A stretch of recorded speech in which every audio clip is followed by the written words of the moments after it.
Hello, my name is Robert Pear. I go by Robb. I'm the founder of Harlem Lofts and Harlem Property Management, uh, two companies located pretty much on the corner of Martin Luther King and Malcolm X Boulevard in Harlem. Two separate buildings, two separate companies located next to each other. It's time for me, Robert Pear, and the companies that I founded to make a statement. The last couple of months have really been tough on a lot of people, including me. George Floyd and Ahmaud Arbery, for whatever reason, maybe the time in quarantine, able to look inside of yourself and reflect a little more than you would in a normal, busy New York day life, has had a different effect on me than all of the other situations that we've been through in the past 10 years. So it's time for me to speak out. I was taught as a child or as a young man, if you're in business, don't talk about politics and religion. Go down the middle of the road and kind of keep that private. I don't think we can do that anymore. So I'm here to speak. I grew up in rural Virginia. That's where the accent comes from. I went to a high school 30 miles outside of Richmond, Virginia, and it was 50% black, 50% white. That's it. Not the most international community for sure, but half of my friends were black. So I grew up thinking I'm not racist. I have black friends.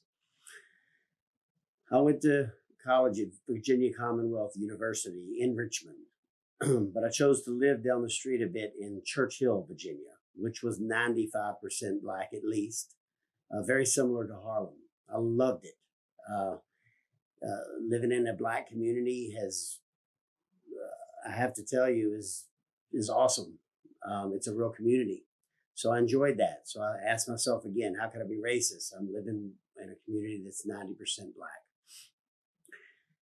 I have an office here, as I mentioned, at Martin Luther King and Malcolm X Boulevard. I live down the street. I have 4 boys born in Harlem between the ages of 8 and 16. My wife is a naturalized citizen from another country of a total different ethnicity.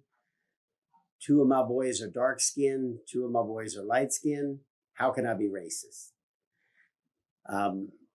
I've traveled to over 50 countries, including Yemen, Malaysia, Ethiopia, Egypt.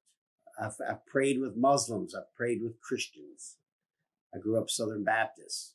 I'm raising my kids Hindu with the help of my wife. How could I be racist? I ask myself.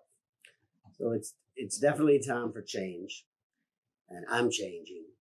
And I'll mention my 4 sons that I talked about earlier. I have 4 sons, 2 lighter skin, 2 darker skin, different complexions.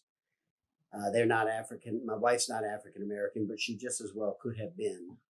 So I don't want to take away from the Black Lives Matter here. But for me personally, let's assume I had 2 African American children with darker skin.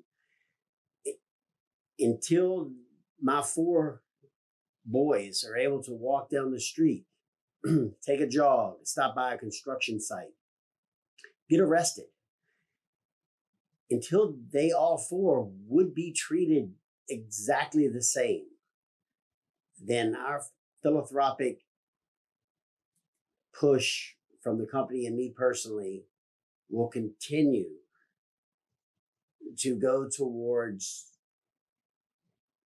areas in which systemic racism is gone forever.